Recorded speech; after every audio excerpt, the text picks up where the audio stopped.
इस वीडियो में आज आप ऑनलाइन दाखिल खारिज आवेदन करें इसके बारे में जानेंगे।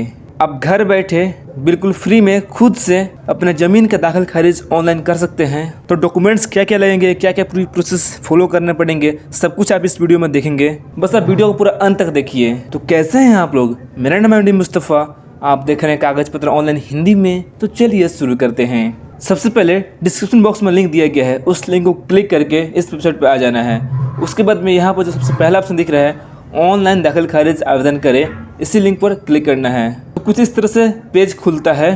तो यहाँ पर यदि आपने पहले से रजिस्ट्रेशन कर लिया है तो अपना ईमेल आईडी और पासवर्ड को टाइप करके फिर कैप्चा कोड टाइप करके साइन इन बटन पर क्लिक करके लॉगिन कर सकते हैं। यदि आपने पहले से रजिस्ट्रेशन नहीं किया है तो आपको यहाँ रजिस्ट्रेशन वाला बटन दिख रहा है, इस पर क्लिक करके रजिस्ट्रेशन कर लेना है। इस तरह से पेज आता है, इसमें आपको नाम भरना है। ध्यान दीजिए यहाँ पर आप जो आपका आवेदक है यानी कि जिसका नाम का ज़मीन आप दाखिल खारिज करना चाहते हैं उसका नाम ज़रूरी नहीं है भरना, आप अपना नाम भर सकते हैं। उसके बाद में यहाँ पर आप अपना मोबाइल नंबर भर सकते हैं, नीचे ईमेल आईडी, पासवर्ड और कंफर्म पासवर्ड। फिर आप देखिए दाहिने साइड में address, town, district, state, pin code ऐसा भरने के बाद में नीचे कैप्चा कोड को टाइप कीजिए और फिर रजिस्टर्ड नाउ का बटन दिख रहा है, इस पर क्लिक करके रजिस्टर कर सकते हैं। तो चूँकि मैंने पहले रजिस्ट्रेशन कर लिया है इसलिए मैं आपको दोबारा नहीं बता रहा हूँ करके। डायरेक्टली लॉगिन करने के लिए मैं यहाँ पर साइन इन वाला बटन पर क्लिक कर रहा हूँ। उसके पहले आपको यहाँ पर ईमेल आईडी और पासवर्ड डालना पड़ेगा और फिर कैप्चा कोड भरना पड़ेगा।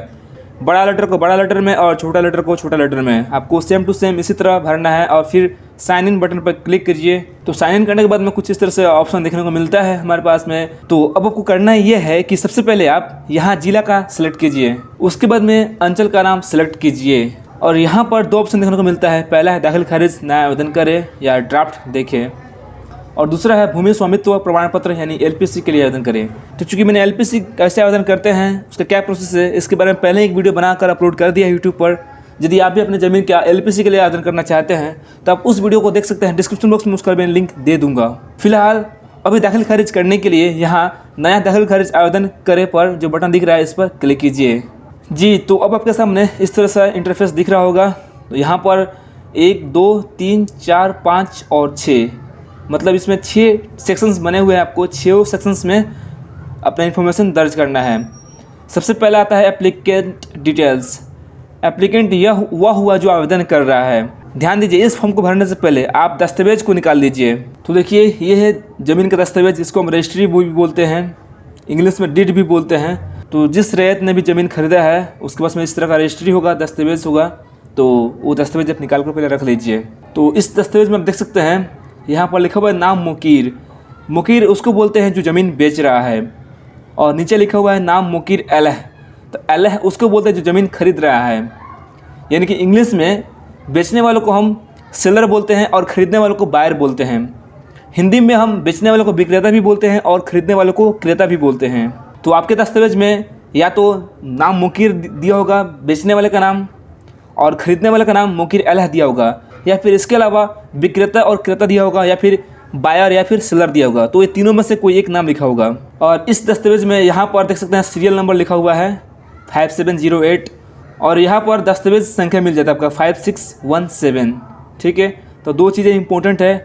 अगर आपका सीरियल नंबर नहीं दिया है तो दस्तावेज नंबर दिया होगा ज़रूर। अगर दस्तावेज नंबर नहीं दिया है, आपका पुराना रजिस्ट्री है तो उसमें सीरियल नंबर दिया होगा ज़रूर। उसके बाद में करना यह है कि आपको वापस इस पेज पर आना है और यहाँ पर एप्लीकेंट यानी आवेदक का नाम लिखना है। तो ध्यान दीजिए आवेदक आपका जो खरीदने वाला ज़मीन है, मतलब जिसने ज़मीन खरीदा है, बायर जो है वही आवेदक है। या फिर अगर एक से ज़्यादा आदमी ने ज़मीन खरीदा है, जैसे कि मान लीजिए 2 या फिर 3 बंदे ने मिलकर एक ज़मीन को, एक प्रॉपर्टी को खरीदा है, तो वहाँ पर आप तीनों बंदों में से किसी एक बंदे को आवेदक दे सकते हैं। समझ गए ना? यहाँ पर आवेदक का बस इतना मतलब है कि आवेदन कौन कर रहा है, दाखिल खारिज के लिए आवेदन कौन कर रहा है। तो चूंकि मेरे केस में एक ही आदमी ने ज़मीन खरीदा है तो इसीलिए आवेदक भी वही हुआ और बायर डिटेल्स का यहाँ पे एक ऑप्शन दिखता है, तो मतलब खरीदने वाला का नाम, तो वो बायर भी वही हुआ। समझे? तो इस फॉर्म को भरना बहुत आसान है। आप सिंपली यहाँ आवेदक का नाम लिख दीजिए और यहाँ पर आवेदक के अभिभावक का नाम लिखिए। अभिभावक में आवेदक के पति का नाम लिख सकते हैं, आप उसके पिता का नाम लिख सकते हैं। तो आप यहाँ पर जिसका भी नाम लिख रहे हैं, पति या फिर पिता, उसके बाद में यहाँ पर उसका रिलेशन सेलेक्ट करना पड़ेगा कि जो आवेदक है उसके अभिभावक के साथ में उसका क्या रिलेशन है, वो फादर है कि हस्बैंड है। यदि हस्बैंड है तो हस्बैंड को सेलेक्ट कीजिए और उसके बाद में यहाँ पर दाखिल खारिज के प्रकार का चयन कीजिए। कि आपने जो ज़मीन खरीदा है वो क्या है, सेल है, परचेज है, मतलब आपने ज़मीन पैसे देकर रजिस्ट्री करवाया है, या फिर अपने ज़मीन के बदले में दूसरा ज़मीन एक्सचेंज करवाया है, या फिर किसी ने आपको गिफ्ट के तौर पर दिया है। तो जो भी आपका ज़मीन का प्रकार है उसको आप सेलेक्ट कर सकते हैं। जनरली मैक्सिमम केस में सेल या फिर परचेज होता है, यानी लोग दूसरे को ज़मीन का पैसा देकर उससे ज़मीन खरीदते हैं, रजिस्ट्री ऑफिस में जाकर ज़मीन का रजिस्ट्री करवाते हैं, तो उसको सेल या परचेज बोलते हैं। उसके बाद में यहाँ ईमेल आईडी दीजिए और उसके बाद में यहाँ मोबाइल नंबर दीजिए। यदि आवेदक के पास में ईमेल आईडी नहीं है तो आप अपना पर्सनल ईमेल आईडी भी दे सकते हैं और फ़ोन नंबर भी दे सकते हैं। उसके बाद यहाँ आवेदक का प्रेजेंट एड्रेस यानी वर्तमान पता को लिखिए, और यहाँ पर यदि आवेदक का वर्तमान पता और अस्थायी पता दोनों सेम है तो सेम एज प्रेजेंट पर क्लिक कर दीजिए। यदि दोनों अलग अलग है तो यहाँ पर उसका अस्थायी पता और इधर वर्तमान पता लिखकर सेव एंड नेक्स्ट पर क्लिक कीजिए। तो जैसे ही आप सेव एंड नेक्स्ट पर क्लिक करते हैं तो आपके सामने एक नया फॉर्म खुल जाता है जिसका नाम है डॉक्यूमेंट्स डिटेल्स। तो इसमें आपको जो भी डॉक्यूमेंट्स है ज़मीन से संबंधित, मतलब आपने अगर किसी से ज़मीन रजिस्ट्री करवाया है, उसको पैसे देकर खरीदा है, तो आपके पास में दस्तावेज होगा जिसे हम रजिस्ट्री डॉक्यूमेंट्स बोलते हैं, जो कि कुछ इस तरह से दिखता है। आप समझ गए ना? तो इसको ओपन कर लीजिए। तो आपको इसी का डिटेल्स यहाँ पर देना है। जैसे कि पहले बोला कि डॉक्यूमेंट्स टाइप क्या है, तो डॉक्यूमेंट्स टाइप में या तो रजिस्टर्ड डीड हो सकता है, फिर दर के वाला हो सकता है। तो रजिस्टर्ड डीड मेरे पास में है तो मैंने इसको सेलेक्ट कर दिया है। उसके बाद में यहाँ पर डीड नंबर मांग रहा है। डीड नंबर को हम हिंदी में दस्तावेज संख्या कहते हैं, जो कि आपको यहाँ पर मिल जाएगा। देखिए यहाँ पर साफ साफ लिखा गया है दस्तावेज संख्या 5617 है, 5617। उसके बाद में यहाँ पर डेट बोला सेलेक्ट करने के लिए, तो रजिस्ट्री कब हुआ उसका डेट क्या है, आपको इसके बारे में भी यहाँ पर नॉलेज मिल जाएगा। आपको यहाँ पर दिख जाएगा डेट इसका 26/3/2013 लिखा गया है। उसके बाद में यहाँ पर अमाउंट बता रहा है कि कितना रुपये में ज़मीन खरीदाया गया है, तो आपको पढ़ना पड़ेगा। इसमें हिंदी में लिखा हुआ है, तो यदि आपसे पढ़ने में नहीं आ रहा, समझ में नहीं आ रहा, तो आप किसी पढ़ने वाले से समझ लीजिए, वो आपको पढ़ कर बता देगा। यहाँ पर लिखा है साफ साफ कि इसकी कीमत 75,000 रुपया वाजिब है। तो आपके केस में जितना भी इकट्ठा आपने ज़मीन लिखाया होगा, जितना डिसमिल आपने ज़मीन लिखाया होगा, तो उसका यहाँ पर लिखता है रुपया का नाम कि इतना रुपये में ज़मीन लिखाया है। मेरे केस में 75,000 लिखा है क्योंकि यह एक ही काठा ज़मीन है, तो इसीलिए यहाँ पर आप जितना अमाउंट बता रहे दस्तावेज में उसको टाइप कर दीजिए। 75,000 हो गया। और यहाँ पर कोर्ट नेम या फिर इशूइंग अथॉरिटी बता रहा है, तो इशूइंग अथॉरिटी का मतलब कि आपका जो रजिस्ट्री ऑफिस है, तो उसी तरह जिस भी डिस्ट्रिक्ट से बिलोंग करते हैं, आपके डिस्ट्रिक्ट में रजिस्ट्री ऑफिस होता है। यदि आप ईस्ट चंपारण से है तो ईस्ट चंपारण में जनरली मोतिहारी रजिस्ट्री ऑफिस है, तो यहाँ पर रजिस्ट्री ऑफिस का नाम मोतिहारी लिखा गया है, आपके दस्तावेज में ही मिल जाएगा। तो उसके बाद में यहाँ पर आप लिख दीजिए। तो इस तरह आप यहाँ इशूइंग अथॉरिटी या फिर कोर्ट नेम की जगह पर सब डिस्ट्रिक्ट रजिस्ट्री ऑफिस मोतिहारी इस तरह लिख सकते हैं, जो यहाँ पर आपके दस्तावेज में लिखा गया है। तो ध्यान दीजिए, यदि आपके पास में एक से ज़्यादा दस्तावेज है तो यहाँ ऐड वाला बटन पर क्लिक करके इसी तरह उसका भी आप डिटेल्स भर सकते हैं। उसका डॉक्यूमेंट टाइप क्या है, दस्तावेज नंबर क्या है, डेट वगैरह, अमाउंट वगैरह जो भी है। तो भरने के बाद में आप यहाँ सेव एंड नेक्स्ट पर क्लिक कीजिए। तो फिर यह अगला फॉर्म खुलेगा जिसमें बायर डिटेल्स के बारे में भरना पड़ेगा, यानी कि खरीदने वाला का नाम। यहाँ पर एक एरर आ गया है क्योंकि बोल रहा है कि डीड नंबर ऑलरेडी एग्जिस्ट, ठीक है। और यहाँ पर deed date and case year 2021 से 22 दिखा रहा है, तो इसके मतलब यह पहले से ही रजिस्टर हो चुका है दाखिल खारिज। मुझे भी पता है कि ये पहले से दाखिल खारिज इसका कर दिया गया है, क्योंकि मैं आप लोगों को डेमो के लिए बता रहा हूँ। तो इस वजह से जिसका पहले से हो चुका है दाखिल खारिज उसको आप दोबारा से नहीं कर सकते हैं, लेकिन फिर भी डेमो के लिए मैं यहाँ पर कुछ अलग दे रहा हूँ, अपना दस्तावेज नंबर, और फिर यहाँ पर सेव एंड नेक्स्ट पर क्लिक कर रहा हूँ ताकि आपको आगे का जो प्रोसेस होता है, आगे का फॉर्म कैसे भरते हैं उसके बारे में मालूम चल सके, ठीक है। तो आगे की तरफ ले लिया है। यहाँ पर इस फॉर्म में आपको बायर डिटेल्स यानी खरीदने वाला का नाम दर्ज करना है। ध्यान दीजिए, जब आप दस्तावेज को खोलिएगा तो इसमें भी आपको बायर का नाम दिख जाता है। यहाँ पर नाम मुकीर अलह लिखा हुआ है, तो मुकीर अलह मतलब यह खरीदने वाला का नाम है। तो जब आप पढ़िएगा हिंदी में लिखा हुआ है बीबी सैदा खातून जौजे लुकमान मियाँ जीवित, ठीक है। उसका आगे जाति दुनिया पैसा खेती साकिन मौजा हुआ खास आदि आदि लिखा गया है। तो फिलहाल यहाँ पर जो बायर का नाम है वह है बीबी सैदा खातून। तो यहाँ से आप देखकर इसमें नाम लिखिए बीबी सैदा खातून, और उसका गार्जियन का नाम यहाँ पे क्या दिया है, जौजे, यानी कि उसका पति लुकमान मियाँ जीवित। तो जीवित लिखना जरूरी नहीं है, सिर्फ आप लिख दीजिए लुकमान मियाँ, समझे। और रिलेशन में क्या है, रिलेशन में उसका पति है ना, तो यहाँ पे बहुत सारा रिलेशन दिया गया। आपके केस में अलग हो सकता है, जैसे कि खाला, चाची, जेठानी, ताऊ, दादा, दादी, नाना, नानी, बहुत कुछ हो सकता है, ठीक है। उसके बाद में यहाँ खरीदने वाला का कास्ट को सिलेक्ट कीजिए कि उसका कास्ट क्या है। तो उसके बाद में आपको दस्तावेज में भी मालूम चल जाएगा। जब आप दस्तावेज को खोलिएगा तो यहाँ पर लिखा गया है जाति दुनिया। तो आपको कुछ ज़्यादा दिमाग लगाना नहीं है, बस आप दस्तावेज को पढ़िए, समझिए बढ़िया से क्या क्या है उसमें लिखा गया है, आपको उसी को देखकर समझकर यहाँ पर लिख देना है, ठीक है। ठीक है, दुनिया मुस्लिम। और उसके बाद में जेंडर का नाम आप सिलेक्ट कर सकते हैं। यहाँ पर गलत दिया है, पुरुष महिला होना चाहिए। और फिर मोबाइल नंबर दे दीजिए। ख़रीदने वाला का मोबाइल नंबर है तो अच्छी बात है। और उसके बाद में यहाँ पर उसका एड्रेस मतलब कि पता को दर्ज कीजिए। इसके बारे में भी आपको यहाँ पर मिल जाएगा कि जो ख़रीदने वाला है बीबी सैयदा खातून या फिर ख़रीदने वाली है उसका एड्रेस यहाँ पर लिख रहा है पेशा खेती के बाद में साकिन मौजा रोहुआ खास थाना कोटवा जिला पूर्वी चंपारण। ठीक है, तो आप इस तरह लिख दीजिएगा मौजा रोहुआ खास स्पेस देकर आपको लिखना है। ध्यान दीजिए मैं जिस तरह बता रहा हूँ प्रोसेस, आपको उसी प्रोसेस को फॉलो करना है। और हो गया इतना, थाना कोटवा जिला पूर्वी चंपारण। तो यहाँ पर लिख देना आपको थाना कोटवा, और ज़िला में अगर आप इंग्लिश में लिख रहे हैं तो आप कोशिश कीजिए कि डिस्ट्रिक्ट लिख दीजिए इंग्लिश में ही कर। ये भी यदि आप हिंदी में लिख रहे हैं तो उसके लिए आप हिंदी में भी लिख सकते हैं। ठीक है, फिलहाल मैं इंग्लिश में ही टाइप कर दे रहा हूँ। तो कुछ इस तरह से भर दीजिएगा। अब ध्यान देने वाली बात यह है कि यदि एक से अधिक लोगों ने ज़मीन को ख़रीदा है, मतलब एक ही दस्तावेज पर अगर एक से अधिक लोगों का नाम है तो उसका भी नाम आप यहाँ पर लिख सकते हैं। उसके लिए एड न्यू रो पर क्लिक कीजिए तो एक नया रो खुल जाता है जिसमें इसी तरह का कॉलम दिया रहता है, मतलब आपको इसी तरह का नाम लिखना पड़ता है उसमें। यहाँ पर आप देख सकते हैं दूसरा व्यक्ति का भी नाम लिख सकते हैं जिसने ज़मीन खरीदा है, और उसका भी गार्जियन का नाम, उसका रिलेशन, उसका कास्ट पुरुष और उसका पता। ठीक है, तो यहाँ पर आपको ध्यान देने वाली बात यह है कि ज़मीन जहाँ आपका है उसका पता नहीं लिखना है, ज़मीन जिसने खरीदा है यानी कि जो बायर है उसका आपको पता लिखना है। और उसके बाद में फिर सेव एंड नेक्स्ट पर क्लिक कीजिए। तो अब यहाँ पर आपको बेचने वाले के बारे में लिखना है कि बेचने वाला कौन है, उसका नाम लिखिए, यहाँ पर उसका गार्जियन का नाम लिखिए और उसका फिर रिलेशन लिखिए और फिर उसका कास्ट लिखिए और फिर उसका जेंडर यानी पुरुष है कि स्त्री है, उसका मोबाइल नंबर, उसका एड्रेस। और इस तरह लिखकर अगर बेचने वाला एक से अधिक है, 2 है, 3 है, तो उसका भी आप नाम लिख सकते हैं एड न्यू रो पर क्लिक करके। तो इसके बारे में आपको कहाँ से जानकारी मिलेगा कि बेचने वाला कौन है, तो देखिए आप इस दस्तावेज पाइएगा और यहाँ पर सबसे ऊपर लिखा हुआ है नाम मुकीर। मुकीर एक तरह से ये उर्दू या फिर अरबी का लफ्ज़ हो सकता है जिसका मतलब होता है कि बेचने वाला। ठीक है, इतना समझिए आप। तो मुकीर यहाँ पर सरफुद्दीन मियाँ हैं और वल्द स्वर्गीय रुस्तम मियाँ हैं। इनके जाति भी दिया गया है धुनिया पेशा खेती, और इनका पता दिया गया साकिन मौजा मशरगावा है, थाना कोटवा, जिला पूर्वी चंपारण है।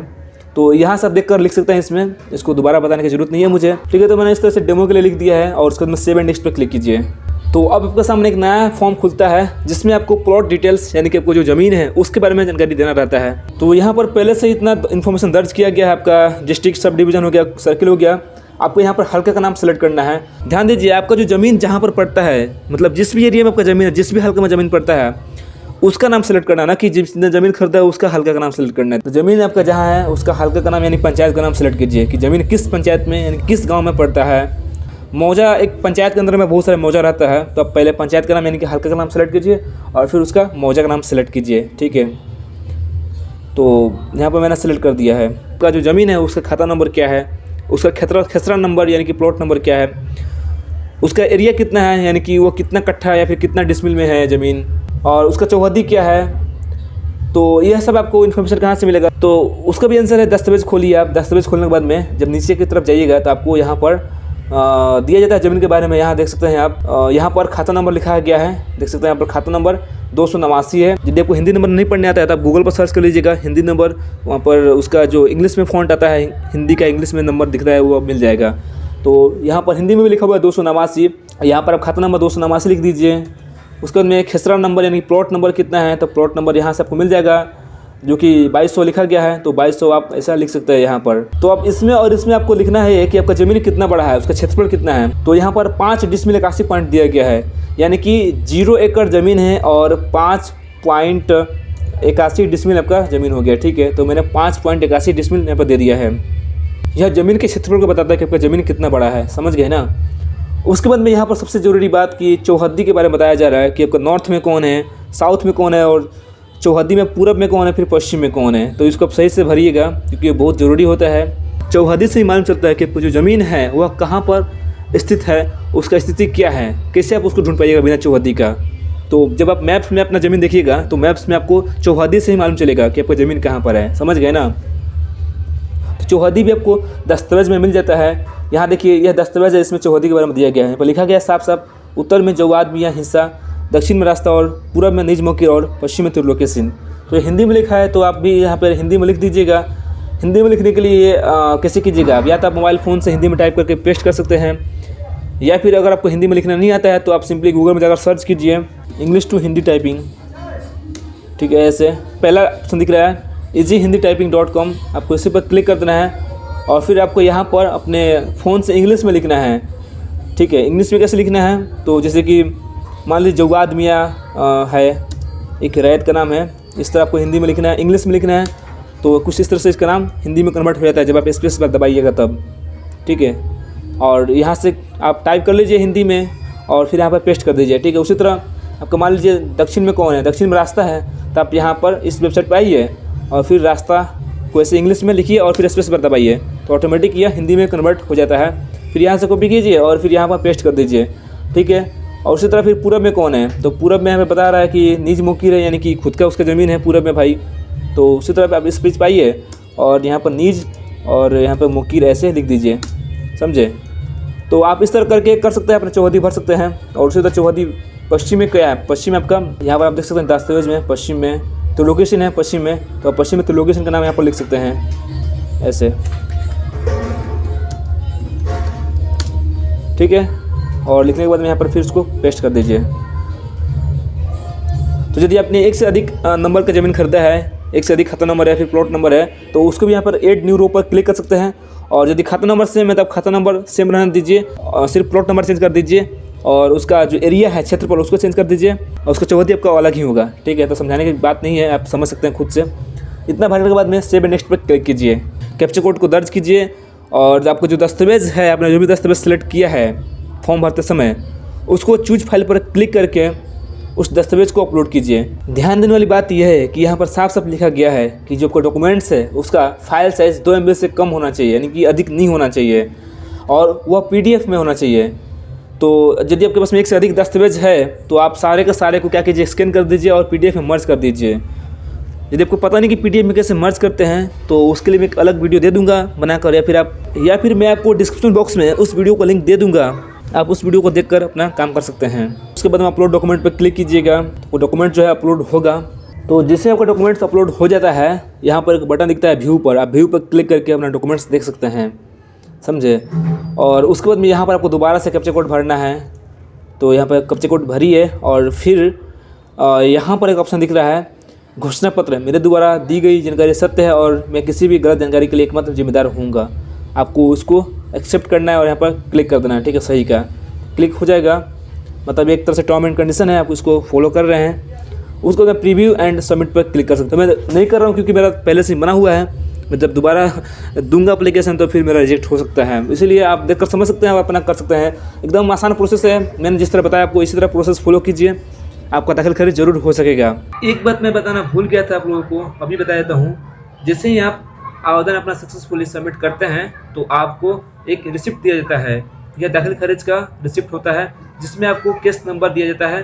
तो आप उसको लिख लीजिए या फिर फ़ोटो ले लीजिए, बाद में आप इसी केस नंबर का इस्तेमाल करके अपना दाखिल खारिज का आवेदन स्थिति को देख सकते हैं बिहार भूमि का ऑफिशियल साइट से। तो उसके लिए भी मैं वीडियो बना दूंगा। और सबसे ज़रूरी चीज़ कि आप दाखिल खारिज का ऑनलाइन रिसिप्ट को प्रिंट कर लीजिए और आपने जो दस्तावेज अपलोड किया था उसका फोटो कॉपी करा लीजिए और दोनों को साथ में अटैच करके अपने अंचल में जाकर जो आपके अंचल अधिकारी हैं उनके पास में जाकर दे दीजिए, या फिर जो कर्मचारी होते हैं उनको दे दीजिए और बोलिएगा कि ऑनलाइन दाखिल खारिज कराया गया है, उसका दस्तावेज है, तो उसको आप रख लीजिए और इसका दाखिल खारिज का काम कर दीजिए। तो भैया कैसी लगी आपको यह वीडियो? उम्मीद करता हूँ कि इस वीडियो से आपको बहुत ज़्यादा कुछ नया जानने को मिला होगा। आपके सारे डाउट्स क्लियर हो गए होंगे दाखिल खारिज कैसे कराते हैं ऑनलाइन, इसके बारे में। यदि फिर भी आपको कुछ डाउट्स है तो आप कमेंट कीजिए, मैं उसका जरूर रिप्लाई दूंगा। यदि आप ऐसे इन्फॉर्मेटिव वीडियो देखना चाहते हैं तो आपसे एक छोटी सी रिक्वेस्ट है कि प्लीज़ चैनल को सब्सक्राइब कर लीजिए और घंटे में दबा लीजिए, ताकि जैसे मैं न्यू वीडियो अपलोड करूँ आपके पास में सबसे पहले मैसेज आए। इस चैनल पर डेली जमीन से संबंधित और अन्य कागज पत्र से संबंधित वीडियो अपलोड किया जाता है जो आपके काम की होती है। और मैं सारा वीडियो सीरीज वाइज बनाता हूँ, मतलब छोड़ कर नहीं बनाता हूँ। एक सीरीज स्टार्ट करता हूँ, उसमें पूरा वीडियो में कंप्लीट करता हूँ। उसके बाद जब वो वीडियो का सीरीज खत्म हो जाता है फिर मैं दूसरा टॉपिक जैसे कि पैन कार्ड हो गया, फिर वोटर ID कार्ड हो गया, उसके ऊपर मैं वीडियो बनाता हूँ। तो अभी हमारा बिहार भूमि का सीरीज चल रहा है, यानी कि प्लेलिस्ट चल रहा है। इसके ऊपर मैंने लगभग 15 वीडियो बना दिया है, आप इस प्लेलिस्ट को देख सकते हैं। इसमें लगभग सभी प्रकार के जो टॉपिक्स हैं, जैसे कि ऑनलाइन जमीन का खाता कैसे देखें, नक्शा कैसे देखते हैं, जब बंदी पंजी कैसे निकालते हैं, बहुत सारे जो टॉपिक्स मिलते हैं ज़मीन से संबंधित, उसके बारे में मैंने बताया है। तो मैं इसका भी लिंक दे दूंगा, आप उसको भी क्लिक करके देख सकते हैं। वीडियो बहुत ज़्यादा लंबी हो चुकी है, इस वीडियो को बस यहीं पर ख़त्म करते हैं। मिलते हैं आपसे जल्दी एक नई वीडियो में, तब तक के लिए जय हिंद।